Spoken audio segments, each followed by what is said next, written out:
Hello everybody, I'm Errichto and I will show you solutions to all 9 problems from my Matrix Exponentiation training on Codeforces gym. The first 6 problems are quite easy, then for the last 3 problems I will assume that you already know a lot of algorithms and programming. Before you jump to any solution, before you watch this video, make sure to check out first hints in my Codeforces article on this video, on this contest. If you are stuck, for example, in problem D, check the hint for problem D and only then watch the full video. Try to first solve a problem yourself. And let's start. Problem A, random mood. This will be mainly just about implementation, as theory was already covered. We will start with dp in constant space. It should be space efficient because only then we can create a small matrix.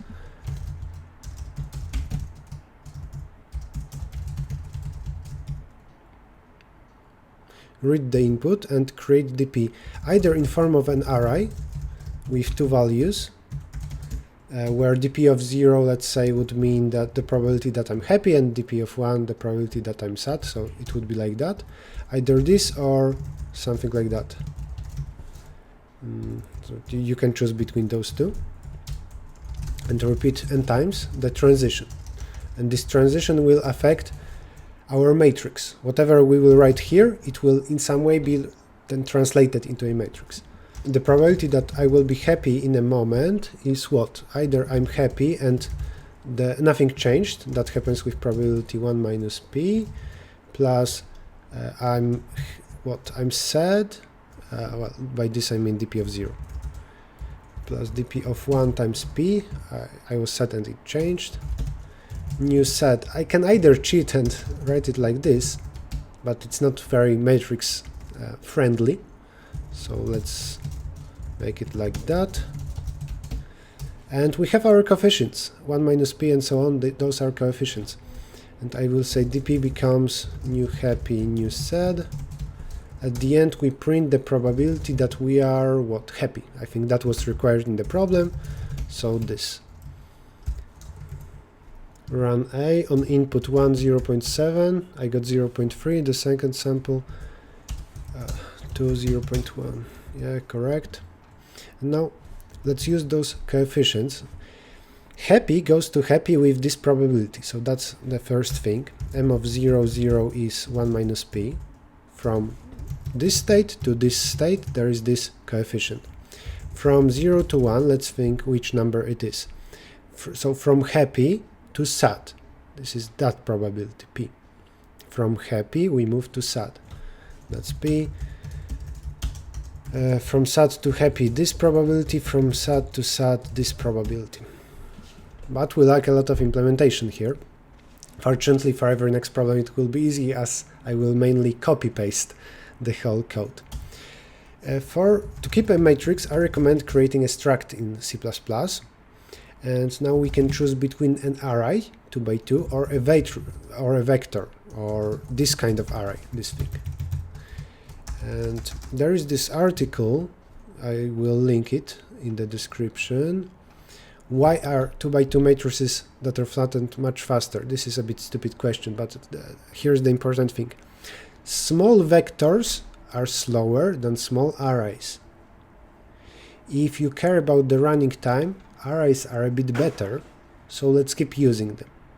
Though vectors are generally better practice, it's better to program with vectors rather than arrays. Vectors are more modern, but let's use arrays. Let's just assume that as long as those sizes are small, there is a significant difference in performance, in speed, which by the way will not often matter, just from time to time.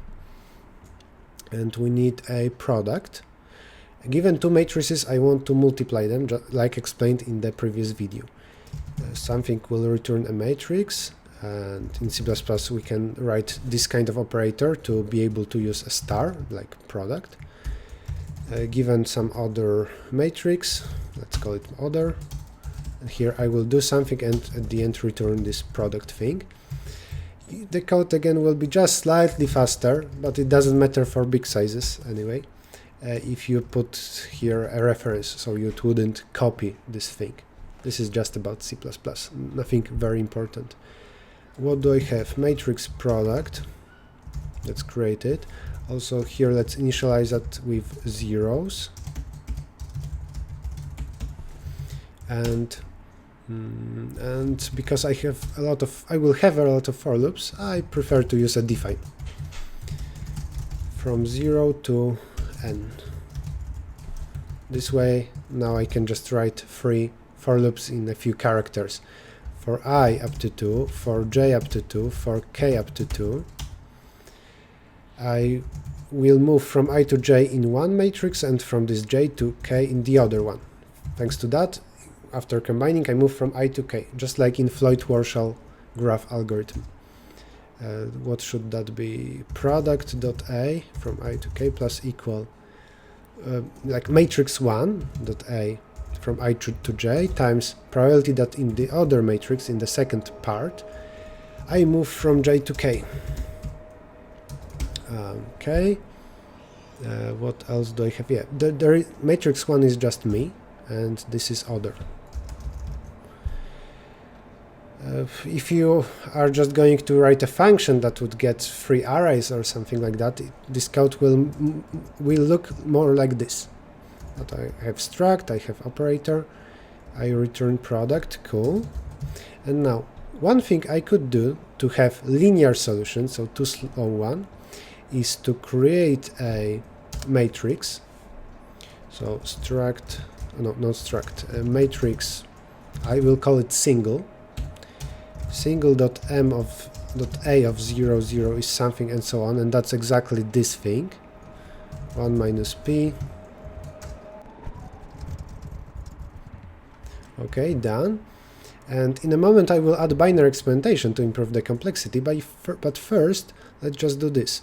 Matrix total power is initially equal to something, then repeat n times. Total is total times single, and then we use this. Total describes the whole thing for n steps, and I want to change from happy to happy, so I will print total.a from happy to happy. That's the probability. Remove all of this. And what is that? Well, I can do two things. The first is I can initialize that as single and then multiply by n minus 1 more times. But imagine for a moment that single is a number, okay, and that this is int. Then here we would normally initialize as 1. But what is 1 for matrices? It's something describing empty string, like no transition at all. Something where probability of changing from state 5 to state 5 is 1, because we don't change anything. So for our matrices, I want to simulate this in some way, and I will do it like that. For every I, total A of II is 1. Every other cell is 0. And that's, in world of matrices, this is 1. This is such a matrix that multiplied by anything else, it will give us that other matrix. I again got 0.82, which is a correct answer, but I want to make all of this fast. Let's remember how to write binary exploitation for numbers. Compute, how to call it, expo power, or binary exploitation power. Given an a, b, let's compute a to beef power, or let's put here k. I prefer k for a reason you will see later, because we get some k or n here. What do we have? Product is 1, while k is bigger than 0. If it's odd, then a is a times, no, product is multiply product by a. Always multiply a by itself and divide k by 2. Product. And I want to do the same for matrices. Really the same thing. Matrix, matrix, and that's it. This operator already works thanks to my implementation over there. And just this one, it's exactly this thing. Product is initially just zeros, and this is such a matrix. Even for big n size, if my matrix was 10 by 10, it would be matrix with zeros and just ones on the main diagonal. But I have a side of size 2. Does it compile? Yes, it does. Seems to work.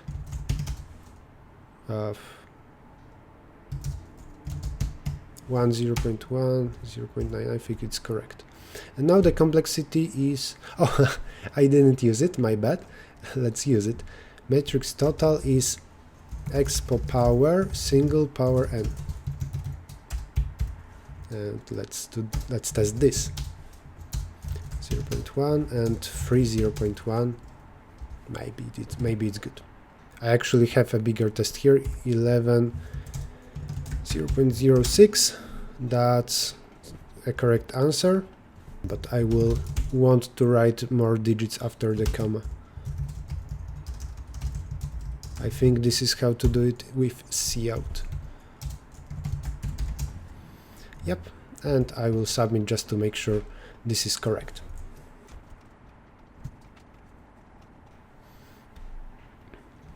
Submitted and waiting for results. Accepted. This is for sure not the only way to implement it. I even here for sure have my previous implementation, which is for sure slightly different. Let's take a look, just to see what else is possible. This was problem P change symmetric. I have some other names. This will be it. And this code, oh, that's actually code I showed during a lecture, so never mind, that's completely different and too much related to this exact problem. So, but for next problem I will show you some alternative method maybe to write this, if something can be done in a slightly different way. Now we can move to the second problem, to problem string mood. And I will basically copy paste the solution, or at least this part, to b.cpp. This time we will have int. Oh, right here we have int, and I need a modulo. So this, I could do this with long, but I don't need that. I can just say that this is equal to itself plus casted to long that thing, modulo mod. Modulo is billion plus 7. This time the exponent, that our power, can be huge, long type. So that's it. This doesn't change. Seems roughly the same. String mood. There is some number of ways to move from happy to happy, from happy to sad, and so on. There is n in the input, just a single thing. Let's create a matrix and initialize it. And always this initialization of a matrix, it depends on the problem. What's the number of ways to move from happy to happy? Assuming that I define 0 as happy state and 1 as sad. This is equal to, I think it was 20 or 19. Let's think. From happy I will become sad if it's one of 5 vowels, or either one of those two. So 7 ways. The remaining 19 will be from happy to happy. A from 0 to sad, those are those 7 ways. From sad to sad, I remember it's 20. From sad to happy, then 6, because that in total it must be 26 for sure. From sad you will be either happy or sad, like that. This could be copy pasted from previous problem, but whatever. Expo power single power n, and what do we print? Total, and from array from happy to happy. And is that it? B2 403. One more sample test. 11. Yes, that's right, and I can submit. b.cpp. As you can see, it's very similar to the previous problem, even though they were about different things, counting, and there it was computing the probability. And now let's see some alternative implementation. I wonder how different it is. In happy string, let's open my intended solution. What did I do differently over there? I wrote this like a month ago. I created longs array, I created a constructor to fill with zeros, while here I did it in a bit shorter way, where I would initialize as zeros over here. Okay, so this I think doesn't change too much, just 2 lines instead of 1. Here I initialize a matrix as 1. Like, let's see how I did it today. Like that. Iterate over the main diagonal, say from I to I there is one way if you do nothing. Okay, so basically the same, and the main function will be exactly the same. So nothing new here. We could also do this. We could do vector of vectors of long a, and then in constructor I would resize it to size 2 by 2. That's inconvenient, to be honest. Vectors are better for a good programmer, but they are annoying. There is also, again, this thing. I don't even know how to use it because I don't use it every day. I would need to check. Okay, so that's a reasonable implementation. You will have everything in the description. There will be a link to GitHub repository with all of that. Okay, we move on because this was accepted, right? Status, yeah, be accepted. Now problem C, Fibonacci. A very well-known problem where usually Matrix Exponentiation lectures, they talk about this one, and I don't like that at all. I think it's stupid because it's not intuitive, you just repeat some steps. I will copy-paste the previous problem.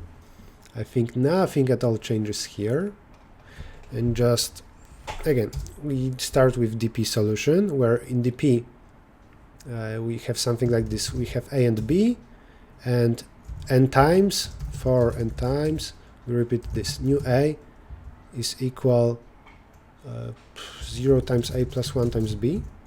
New B is this. And what? And A becomes new A, B becomes new B. And I will take the, how is it called? The values from their coefficients. I will take coefficients from there. Almost the same solution. From 0 to 0, 0 ways. From 0 to 1, so from A to B, it's this number, 1. From 1 to 0, so from B to A, it's this. So if B was already 10, it adds this coefficient times B to A. So like value 2 here would mean B equal to 10 would give us new A equal to 20, or increased by 20. And what do we print at the end? That's a good question, and actually you can make a mistake in this problem easily. When we have a brute force solution, A is 0, B is 1, and then we repeat. We can, for example, say that I iterate from 2 to n. And after I do some transition here, the value of B will be that new thing. Because initially this is Fibonacci of 0 and Fibonacci of 1. Then I try to compute Fibonacci of 2, and that will be variable B, and so on. So that would be correct except for n equal to 0. This code will print 1 instead of 0 for n equal to 0. Because in that special case we need to print this thing. Well, basically here we start with B being Fibonacci of 1. This is first Fibonacci of 1. And we have a similar issue over here. Well, first of all, we computed matrix. What this matrix gives us? A transition from the initial pair to the final pair. A final is equal to initial A times the transition from 0 to 0 plus initial B times the transition from 1 to 0. So if somebody said to you that we start a Fibonacci sequence with two numbers 5 and, I don't know, 20, not with 0, 1, with 5 and 20, then this is how you would compute total by this thing. This is how you would compute the final value of A, and in similar way the final value of B. It's important to understand what those values inside the matrix, what do they mean, and how do we use them. Okay. Similarly, B final will be something, and let's think here. From A, what coefficient do I add to B final? From 0 I move to 1, plus B times total A of 1, 1. Okay, and now this would be that pair, that final two values, and we print B final. Our situation is a bit easier with 0 and 1, and because this is 0, then this is removed, so we just have this. B is equal to 1, so we can also skip that, and that's the answer. But you need to understand why this is the answer. And I will put this, just like explained, there will be an if for n equal to 0. Because there would also be this if for dp, for linear dp. Let's run this for 50. That's not correct. For 6, not correct either, because I'm running problem B instead of C. C for 50, not correct. For 6, I am one too far. Oh, because I said I'm not listening to myself. This is the for loop I would use in dp. How many times do I repeat something here? n minus 1 times. For example, if n was 5, then I would here have I equal to 2, 3, 4, 5. That's 4 repetitions. So 4 times, n minus 1 times, I did the transition. Hence, this thing. not 5, 6, and 50. But I bet you that for 0 it will be incorrect. The answer should be 0. So there are two ways. One is either here or later make an if. Return 0, and I will submit that, and in a moment I will show you the second possibility of what we can do. This is CCPP. Okay, the second one is to print A. Okay, in that pair we have two consecutive Fibonacci values, some number of times we move them, and I want to print something. What if at the end I want to print this? So initially you have Fibo 0, Fibo, let's just call it f of 0, f of 1. Then you will have f of 1, f of 2, f of 1. I'm just talking about standard DP. Matrix Exponentiation is just a tool to speed this up. And so on, and finally, or let's say that I'm interested in this, and I will print the first value. Then I need to do the transition twice. By transition I mean one repetition of that dp thing, where from dp we move to the second column of dp, the next column. Okay, so the alternative is to repeat n times and at the end print a instead of b. So let's remember, from ab, from the initial 0, 1, I move to the final ab, and I'm interested now in this value. So from state 1 I want to move here, so like that.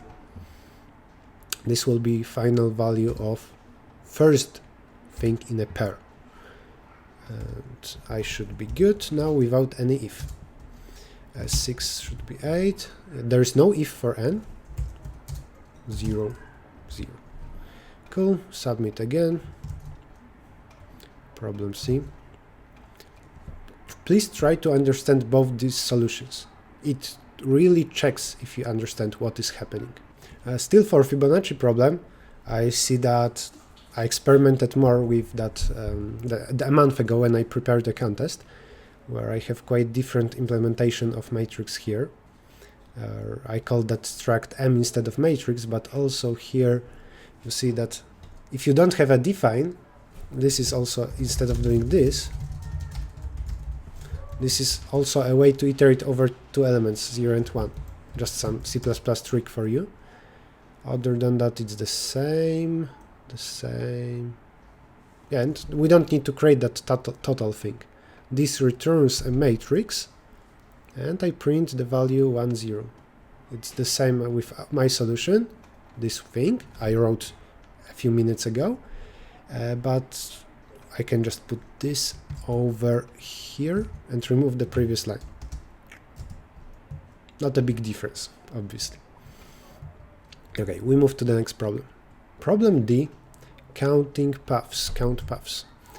What do we have to do here? You're given a graph and m directed edges. Count paths consisting of k steps, edges, and print the answer. Model this. A path can visit the same vertex or edge multiple times. Yeah, this is just a more general version of two previous problems, especially of problem B, string mood. If you visualize that, to say that there is happy, there is sad, there is some number of ways to move between them, and we count long paths. Let's read the input. And M, okay.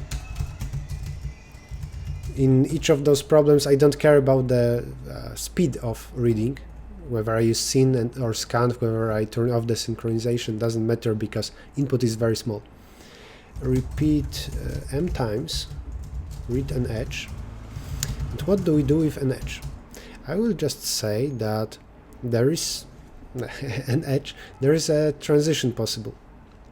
What does it mean?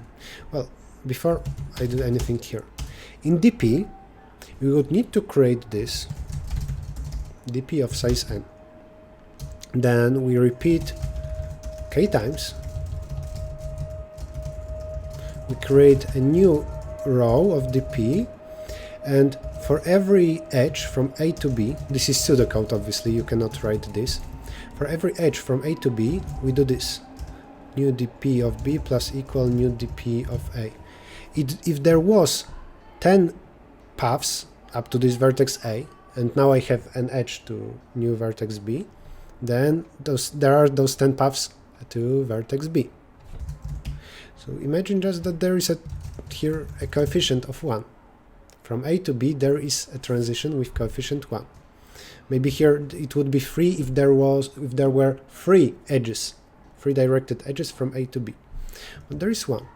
So I will put here it could be any two-dimensional array. From A to B is 1, but I will just create it as my matrix.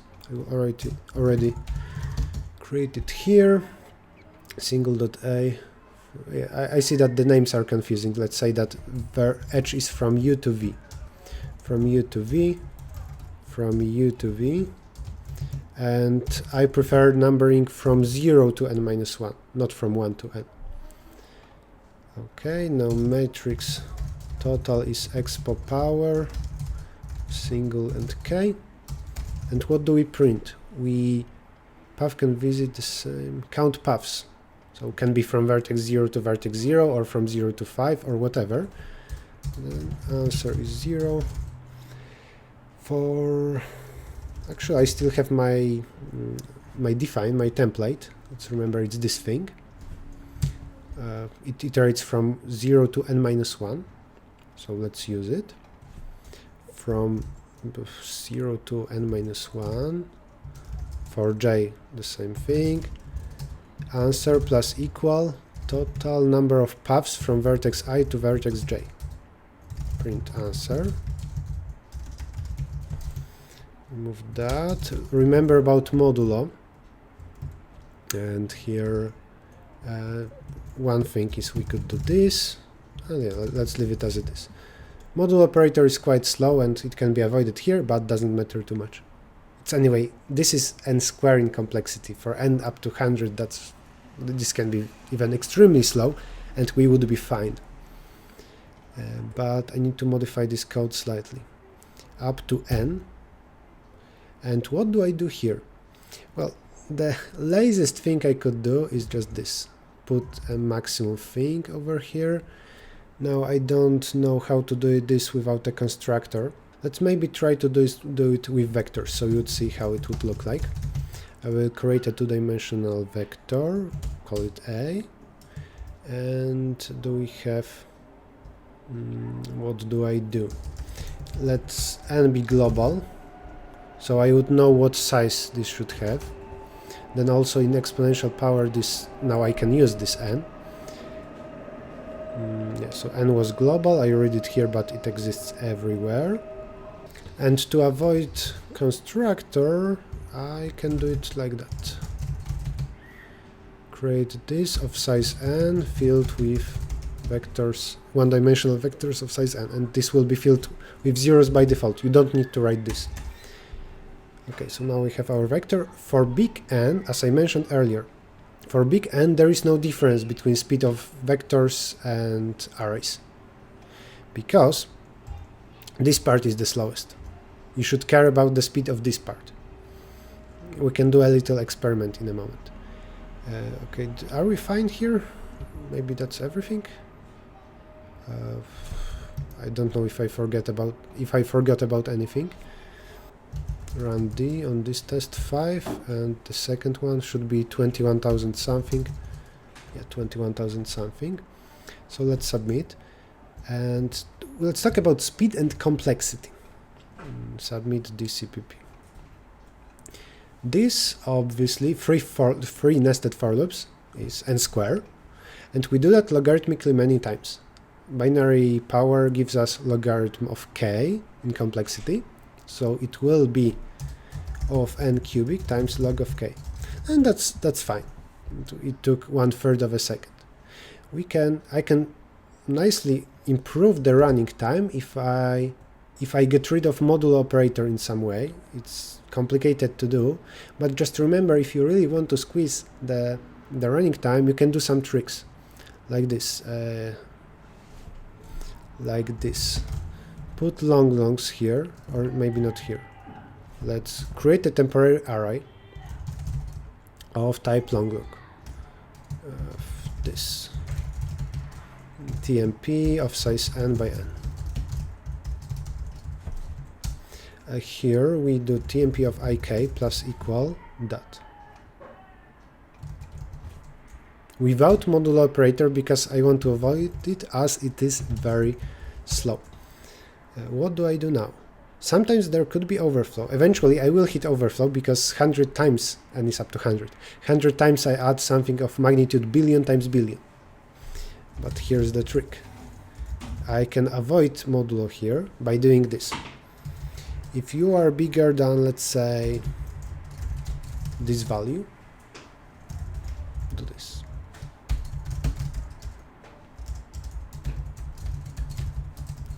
You can analyze it for a moment. It's like, if you are interested in values modulo billion, then whenever you see that you're bigger than 10 to 18 times a few, subtract this value. And this way you will not hit overflow here, but eventually you want to decrease numbers to be smaller than 1,000,000,007, so just do it here. J is TMP of ij modulo mod, and now instead of n cubic times doing modulo operator, this thing, which is very slow, I do it just square times. Let's make sure that I didn't mess it up. Yeah, it's correct, and I expect some improvement of running time. Complexity is the same, running time should be slightly better. Instead of 350, I got 100. And you can experiment with something like that. This is a very ugly hack, but it is quite smart. Or we could also do just this. This guarantees that we do modulo operator 8 times fewer, 8 times less frequently. Let's see, I expect roughly the same running time. Please do those tricks only if you need to squeeze the time. See, around the same as the previous thing. If you, in this problem, if n is 100, 100 cube would give you 1,000,000 times any logarithm, it's fine. You don't need such tricks. Don't take a risk of messing something up with those tricks. Do it only if necessary. We are done now with easy problems, ABCD, then 2 next problems will be medium, and let's start with the first of them, E, night paths. I'm recording this part again because I made quite a few bugs. Night paths count paths from top left corner to anywhere in the grid with at most length k, and this at most makes things much harder. Additionally, we print the answer modulo 2 to 32. That's very convenient for C++ because you can just use unsigned int. If you have such a variable, you add those, you do anything with that, it will overflow modulo 2 to 32, and that's okay. This is as intended, so you don't need any modulo operator. This code actually will be much faster than if I gave you modulo 1,000,007 in the statement. How to solve this problem with constant space dp? Also at the end of this editorial for E, I will show you what to do with modulo if you use, for example, Java, where I think there isn't such type, so it's then less convenient. The product will not think in long after adding, so we need to do something there. Okay, what do we do? First, constant space or small space dp. We create the answer. Unsigned int dp is not dp, answer is 0. Create dp. This will be kind of pseudocode. Just assume that this is filled with zeros. dp of 8 by 8, and repeat something k times. Repeat plus plus. For every, I could have used, let's make the code short. For repeat that many times, rep is the template here, because I use so many for loops that I prefer to use them here. For every row up to 8, for every column up to 8. And now there are some ways to solve such a grid problem with a chess knight. One is to list down all the directions and to now say for every pair directions, move from row column to shift by this direction. I don't like it because it's very easy to make a mistake while listing down all those directions. So let's do this. For delta row in -1, -2, -1, 1, 2. This is how row might change. This is how column might change. And just with condition, they shouldn't change by the same value, absolute value. So if one changes with value 1, the other must change by value 2. Okay, we have some new row plus delta row, new column plus delta column, and I have a function to check if something is inside the grid. Side new dp of this cell plus equal dp of myself. Right, because if I had 10 paths going here and now I can make such a step, then I say there are 10 paths going there. Assigned int dp, yeah, and somewhere here after I make the whole transitions for this step, I say dp is equal new dp. This is again a pseudocode, you cannot copy arrays like this. Assigned int new dp of 88. Pseudocode. We will finish this. At the end, print, and now it isn't enough to just sum up all the values from dp here, because that would count paths of length exactly k. I need to here print the answer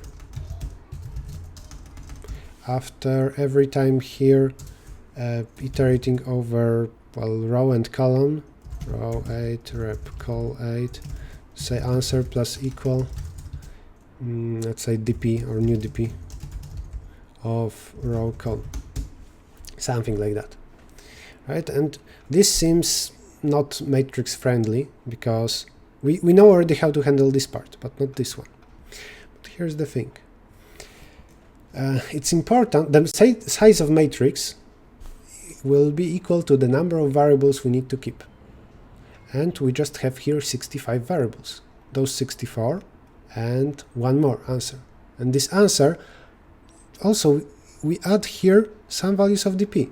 Just like here we add this plus equal 1 times something, this times plus equal 1 times something. Answer will be just 65th variable. So instead of that, it will still be linear dp, O of k times something, but from this it will be easy to transition into matrices. dp of size 65, or to make it filled with zeros and to make it in general very nice, dp of size 65. From 0 to 63 there will be cells of a grid. Obviously my solution so far was dp of row column is the number of ways to get to this cell. These are cells, and then at index 64 I have the answer so far. Previously I needed that, otherwise everything would be zeros. I forgot about that. Now I have just this. Cell 0 represents the top left corner, let's say. For every repeat, now we have new dp, new dp of size 65.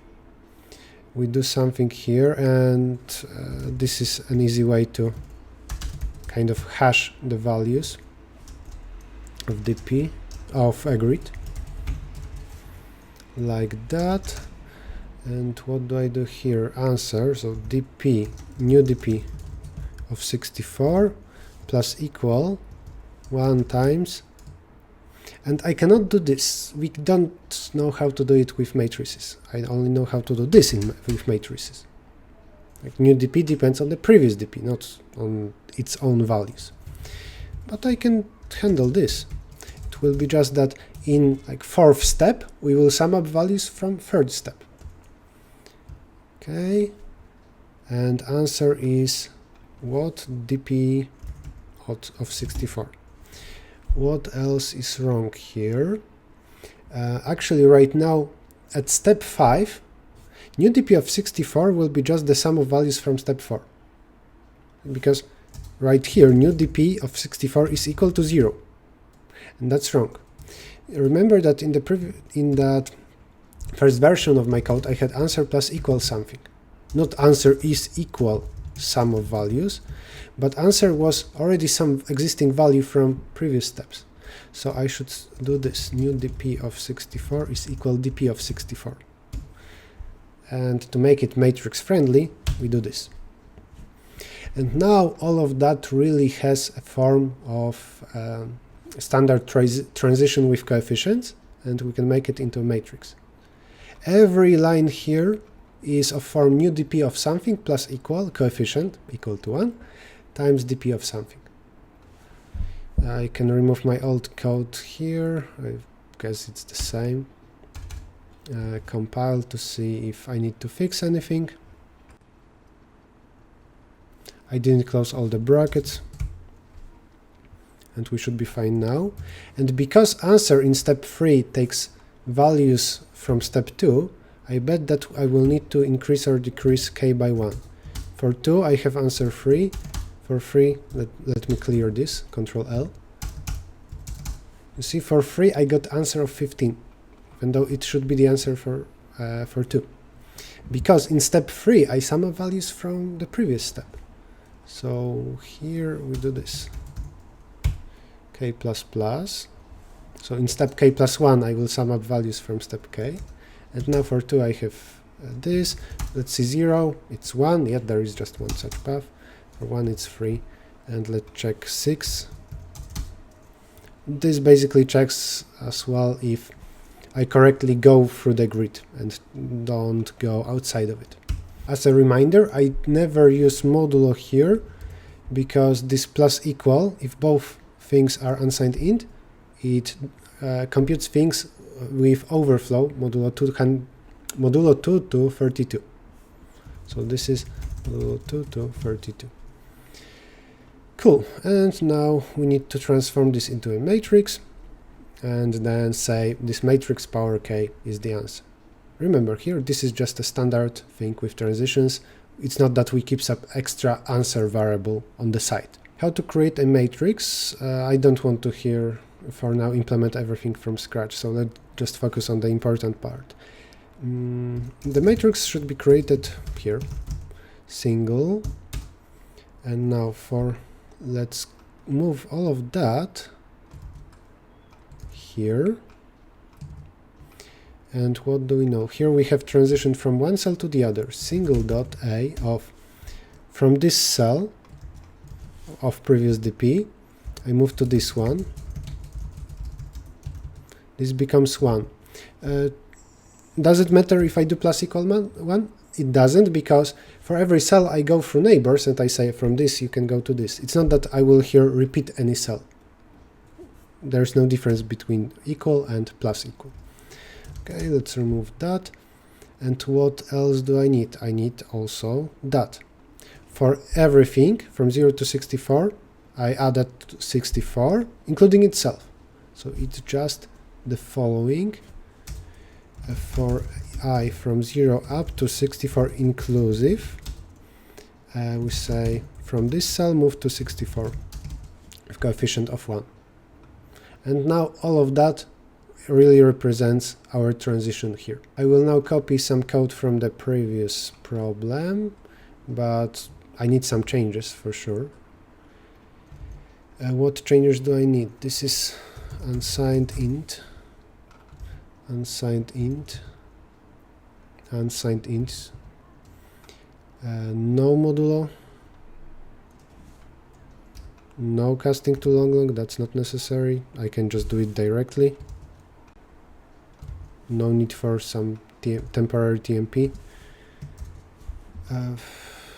Okay, is that it? This can be just int in this problem. Rep, n doesn't exist. Actually, by n I mean 65 here. This is size of a matrix. So let's use that everywhere. Matrix is 65 by 65. N doesn't exist. Cool. Now single is here. And what do we have? As always, matrix total is expo power of single power k. To print total dot. And now what?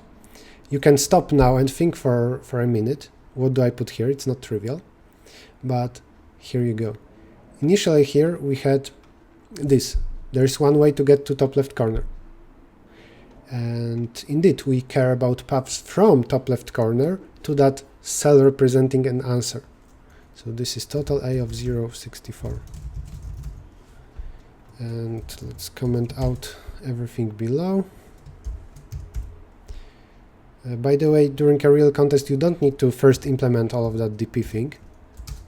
It's just the point here was to show you the process in a slow way, but really you should do it in your head and just directly implement this. Let's submit. Let's submit.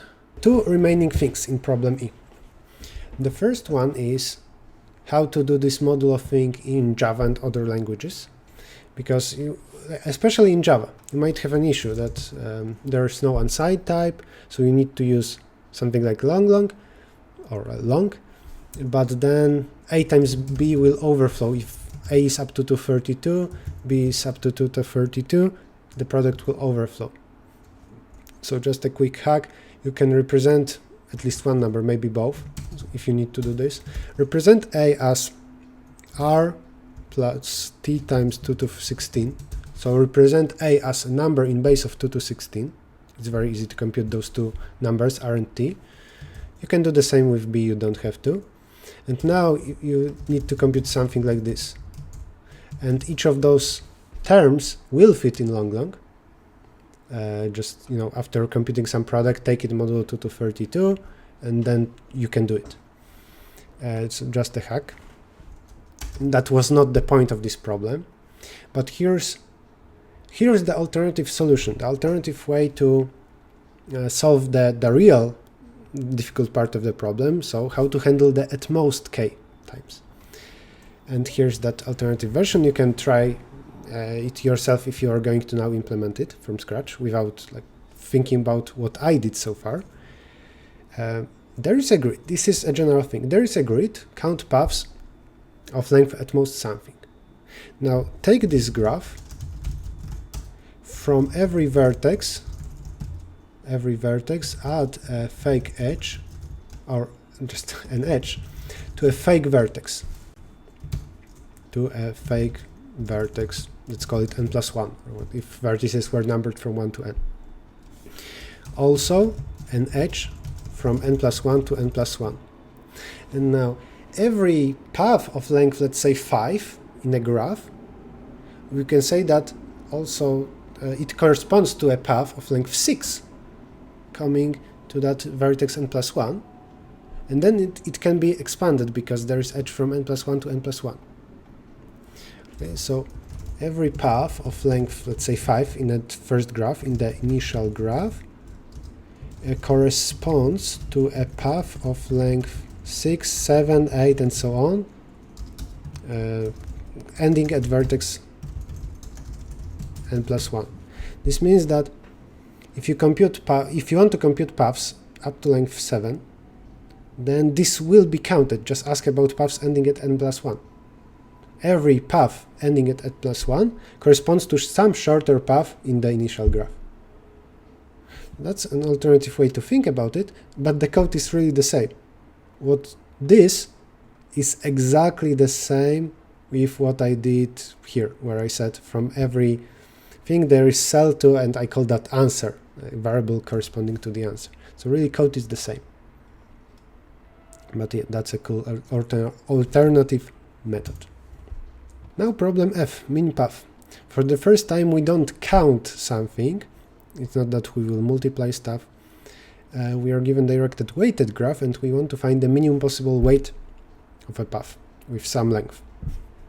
Maybe there isn't such a path, then we print impossible instead. And it's a big hint that this problem is also about metric exploitation, because immediately you can think about how to apply it.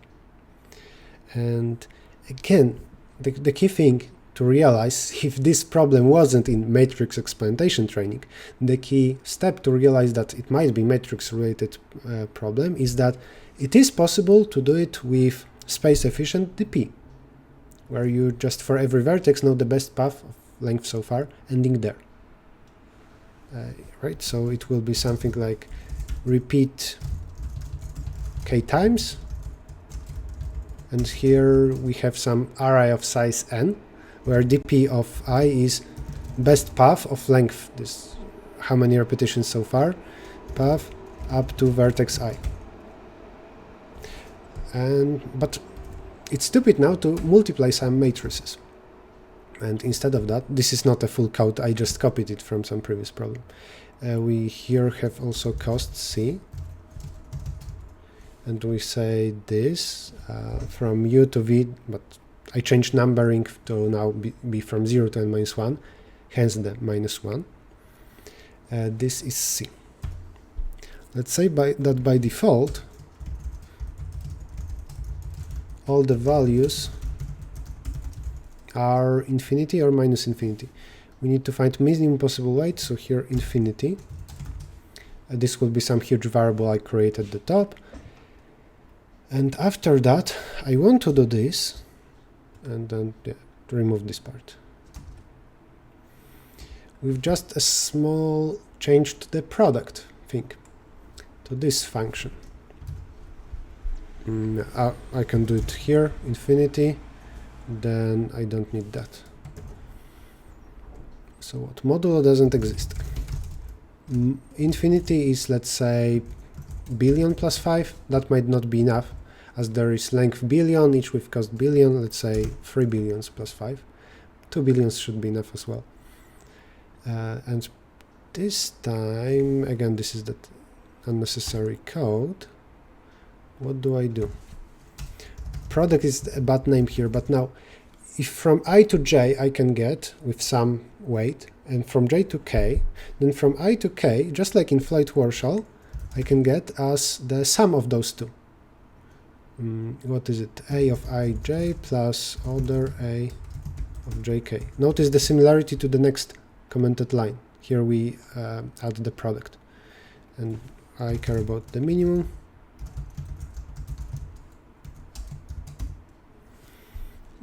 Yeah, and in this way, if I already knew optimal paths of length 4, then I know optimal paths of length 8. I can combine two matrices. Remove that, and I think we're good. Just the name is stupid, obviously. This is wrong now. In Floyd-Warshall, then this is neutral element.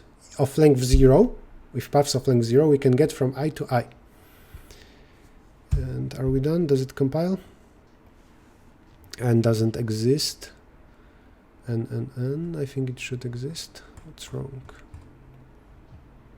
Oh, I forgot a semicolon.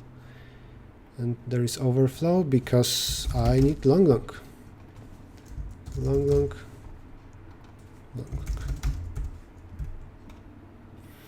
Like mentioned before, this could be an array of size n by n, or just, if you know that n is up to 100, you could actually put here 100, 505, but at some moment you need to fill this with zeros. So then you would need a constructor.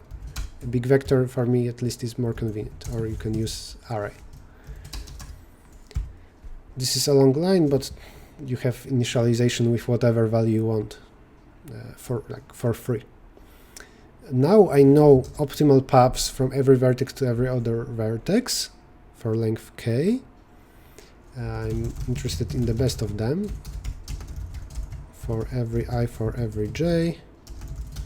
Answer is minimum of total, this best path from I to j. And for sure we will need some if for the answer being infinity. This is f. 7 should be now 17 minus something. Oh, I didn't copy, I think. Where are we here? Minus 156, and here for sure, yeah, some huge value. And normally we do this. If answer is equal or maybe greater equal infinity, answer is -1, or no, we print impossible. And otherwise do that normal thing. But if answer is initially infinity and then you have cost, negative cost, like -billion, this answer can become slightly better than infinity. If infinity is, let's say, this, maybe we will improve it to, I don't know, something like that. But this is still infinity. This is why I created infinity to be 3 billions. And now I can say if answer is greater than, and here I will put, what can I put? This 10 to 18 is the maximum possible real answer here. So I can do, for example, this, and I believe that now I will be fine. Something more robust. This is also possible as long as infinity is at least 2 billion. Let's submit. And the complexity is the same as with previous problems. It is s cubic, where s is size of my matrix. Here s is equal to n. So the complexity is of n cubic times logarithm of k. Logarithm comes from binary exponentiation. And cubic comes from combining two matrices with 3 for loops. F was the second of 2 medium problems, at least in my opinion. And now what's left is 3 hard problems. F accepted. Let's move to G.